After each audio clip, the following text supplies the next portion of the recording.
নমস্কার ভিউয়ার্স, লিপিসপুর চ্যানেলে সবাইকে স্বাগতম। যে যেখান থেকে ভিডিওটা দেখছেন আশা করি সবাই ভালোই আছেন। তো আজকে আমি তোমাদের সাথে শেয়ার করব পিঠার রেসিপি, দুধের পিঠার রেসিপি। অনেকে এটাকে দুধ কুলিও বলে। খুব টেস্টি একটা নারকেলের পিঠার রেসিপি।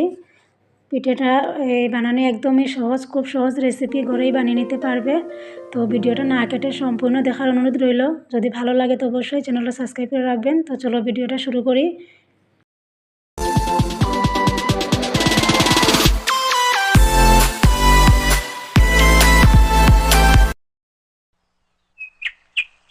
এখানে আমি প্রথমে নিলাম নারিকেলগুলো ভালো করে ধুয়ে এবার কুড়াবো।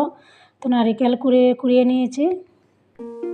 এবার নারিকেলগুলো ভেজে নেব। নারিকেল চাইলে তোমরা গুড় দিয়েও ভাজতে পারো, আবার চিনি দিয়েও ভাজতে পারো।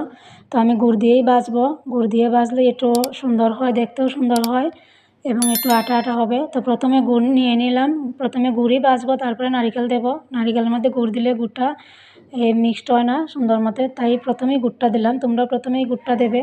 তো গুড়টা দেওয়ার পরে গুড়টা যখন এমন হয়ে এসেছে তখন নারিকেল দিয়ে দিলাম। এগুলো ভালো করে একটু নেড়ে চেড়ে নেব। তো নারিকেল ভাজার সময় তোমরা আগুনটা একটু কমিয়েই দেবে।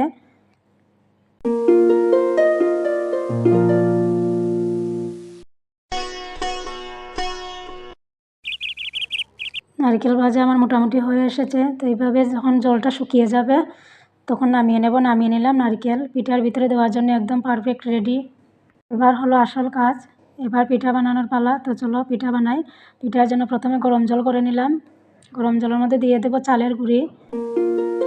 চালের গুঁড়ি দেওয়ার সময় তোমরা একটু আন্দাজ করেই দেবে, যাতে জলটা বেশি না হয়ে যায়। জলটা বেশি হলে আবার বলতে পারবে না। তো আন্দাজ করে দিয়ে দিলাম।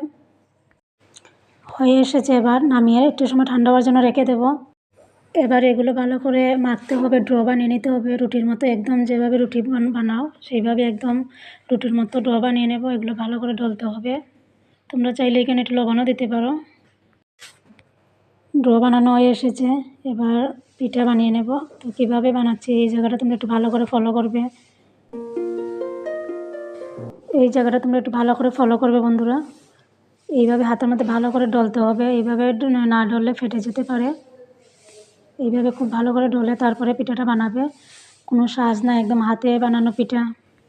যখন এইভাবে পিঠাটা বানাবে তখন একটু পাতলা করে নেবে। গাঢ় হলে খেতে স্বাদ হবে না। এইভাবেই বাটিটা যেন পাতলা হয় এমন বাটিই বানাবে। আর ভালো করে ডলতে হবে, না হলে ফেটে যেতে পারে। তারপরে ভিতরে দিয়ে দেবো নারিকেল। নারিকেলটা তোমরা আন্দাজ মতোই দিবে, যে যেমন মিষ্টি খেতে পছন্দ করো সেই মতোই দেবে। তো নারিকেলটা দেওয়ার পরে মুখটা খুব ভালো করে বন্ধ করতে হবে, না হলে কিন্তু সিদ্ধ দেওয়ার সময় খুলে যাবে। তো মুখটা এইভাবে খুব ভালো করে বন্ধ করে নিলাম। দেখতেই পাচ্ছ এখানে কিভাবে বানাচ্ছি পিঠাটা। তো আমার পিঠা বানানো শেষ। এবার এগুলো সিদ্ধ দেব। কিভাবে এগুলো সিদ্ধ দিতে হয় এই জায়গাটা ভালো করে দেখো। তার জন্য দুধ প্রয়োজন হবে। তো আমি এখানে নিলাম দুধ, 1 প্যাকেট আমল দুধ নিলাম। এই দুধটা বাজারে তোমরা পেয়ে যাবে, মাত্র 30 টাকা দাম। তো আমি এখানে দুধ নিয়ে নিলাম। চাইলে তোমরা দুধের মধ্যে একটু জলও অ্যাড করতে পারো। দুধটা অনেক গাঢ়, তাই আমি কিছু জল অ্যাড করে দিলাম। তারপরে দিয়ে দিলাম 2টো এলাচ। দুধটা একটু জাল হওয়ার পরে দিয়ে দেবো চিনি, স্বাদ মতো চিনি দিয়ে দিলাম। এবার আস্তে আস্তে বানিয়ে রাখা পিঠেগুলো ছেড়ে দেবো। চিনিটা দেওয়ার পরে একটু সময় জাল দেব। একটু জাল দিয়ে তারপরে চিনি গলে যাবে যখন, তখনই পিঠা দিয়ে দেব। তো আমি একটা একটা করে পিঠে দিয়ে দিলাম।